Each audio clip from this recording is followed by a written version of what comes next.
The divorce papers were signed on a Thursday. My wife walked out of the lawyer's office, with the house, the car, most of the savings, and a smile. She didn't even try to hide. She thought it was over. She thought she had won. I said nothing, because there was one thing she never asked about, one thing she never found, and 3 weeks later, the second account appeared. My name is Daniel Whitmore, I'm 63 years old, and if there's one thing I've learned about divorce, it's this: it rarely begins the day the papers are filed. By the time lawyers get involved, the marriage is usually already over. The real ending happens earlier, in silences, in secrets.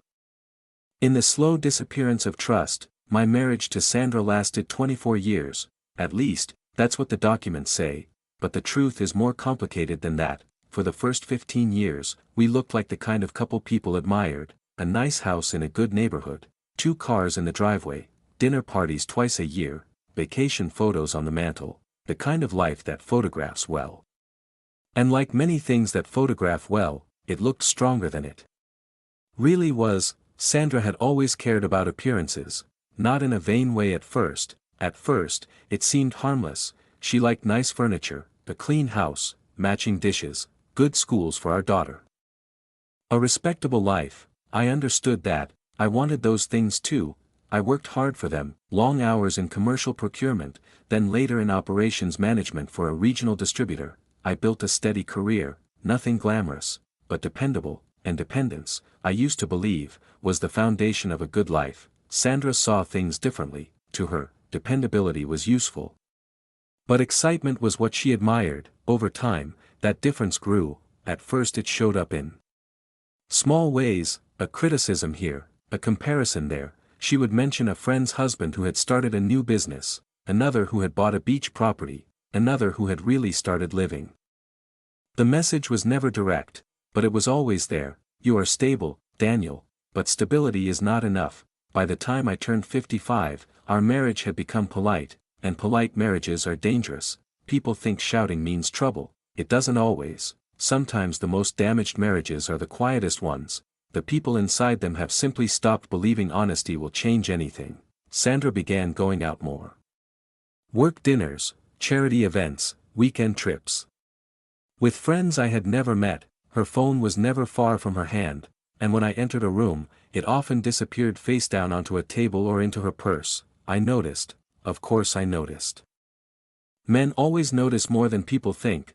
We just often choose denial because it hurts less than certainty. Then, one evening, certainty arrived, not through a dramatic confession, not through lipstick on a collar or a message on a screen. It came through a bank statement. I had stopped by my office late on a Friday to sign some vendor approvals.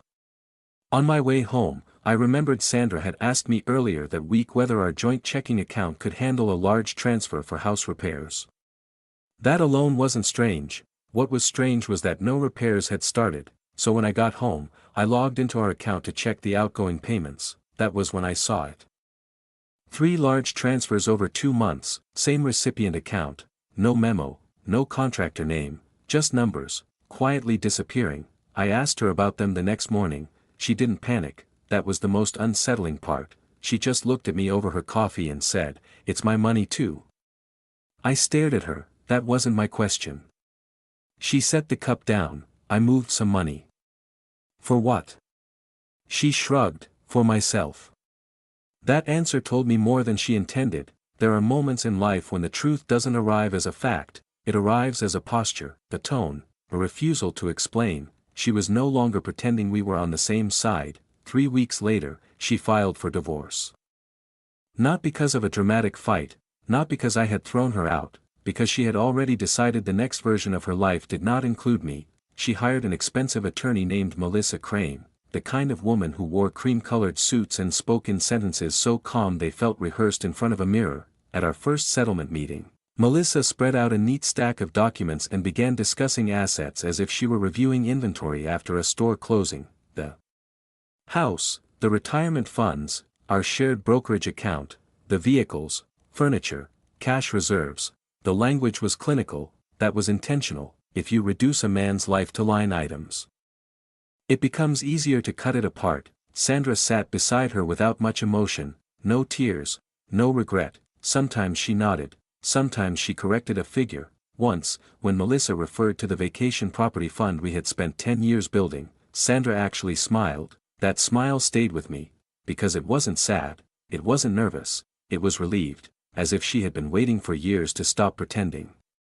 The settlement process dragged on for 4 months. I could have fought harder. My attorney told me that more than once.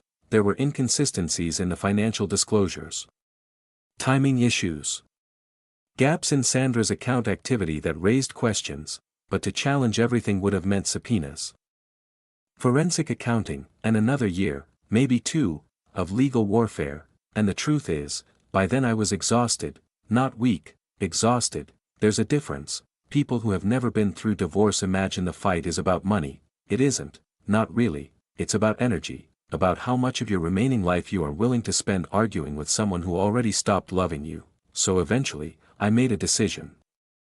I gave up more than I wanted to. Sandra kept the house. She received a larger share of our joint liquid assets. She took the newer car, and she negotiated a buyout from the brokerage account that made my lawyer visibly irritated. When we left the final meeting, Sandra walked a few steps ahead of me and didn't once look back. That should have hurt more than it did, but by that point, hurt had changed shape. It had become clarity. The divorce was finalized on a Thursday morning in early spring. Rain tapped lightly against the courthouse windows while the judge approved the settlement. Sandra wore dark blue, simple jewelry, perfect makeup. She looked composed, almost elegant. When it was over, Melissa leaned toward her and whispered something that made Sandra smile again, the same smile from the settlement meeting, the smile of a person who believes the story has ended in her favor. I said nothing. I signed the final page, shook my lawyer's hand, and went home to the furnished rental I had leased 2 months earlier. 2 bedrooms, small kitchen, no memories attached to the walls. That first night, I sat alone at the counter with a bowl of soup I didn't finish and thought about how strange life can be. You can build something for decades. Then one day, a judge stamps a form and the law tells you it belongs to the past. 3 days later, I visited a bank branch on the north side of town. Not the one Sandra knew, not the one tied to our shared finances, a different one, older, smaller, more discreet. The branch manager was a woman named Elena who had worked there for years. She recognized me immediately. "Mr. Whitmore," she said warmly. "It's been a while." I nodded. "Yes. It has." She led me into a small office and closed the door behind us. Then she opened a digital file and turned the monitor toward me. There it was, the second account, not joint, not connected to the brokerage portfolio, not visible in the disclosure packet Sandra's attorney had built the settlement around, because legally, it didn't belong to the marriage in the way they assumed. It had originated years earlier from a trust distribution my father had left solely to me. I had kept it separate from household finances from the very beginning. Never mixed deposits. Never paid shared bills from it. Never transferred funds into our joint systems. At the time, I hadn't done that to hide money from my wife. I had done it because of something my father once told me: never put every door of your future on the same key. He had grown up watching businesses fail and relatives fight over estate money. He trusted planning more than optimism, so when he left me a modest personal distribution after his death, I followed his advice. I placed it in a separate account, then I invested conservatively, quietly. Over time, it grew, and because I never blurred its boundaries, it remained legally distinct, separate property, untouched. Invisible to anyone who assumed all meaningful money in a marriage sits in obvious places. Elena clicked through the performance summary. Market growth, dividend reinvestment, managed allocations. When she reached the current balance, she paused and let me read it myself. $2,086,000. For a long moment I said nothing, not because I was stunned by the number, because of what it meant. Sandra had walked away convinced she had taken everything: the house, the main accounts, the lifestyle, the visible rewards. But she had never known about the one thing that mattered most, my untouched future. I sat back in the chair and exhaled slowly. Elena smiled. "Would you like to review distribution options?"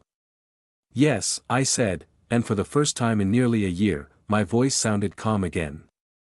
We spent the next hour going through possibilities, income structures, tax timing, a purchase budget if I wanted to buy another home outright, conservative retirement projections, the sort of conversation that makes a person realize survival and security are not the same thing, and that after months of surviving, security can feel almost unreal. A week later, I heard through mutual friends that Sandra had already begun renovating the house, new kitchen counters, imported tile, custom closets, the sort of spending that happens when someone believes victory is permanent.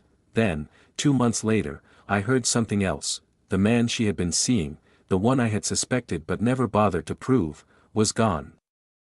Apparently, excitement is expensive, and unreliable. I won't pretend I enjoyed hearing that, not exactly. What I felt was closer to confirmation. Sandra had built her new life the same way she had dismantled the old one, by assuming short-term appearances mattered more than long-term structure. That works, until it doesn't. 6 months after the divorce, I bought a house near the lake. Not large, not flashy, but solid.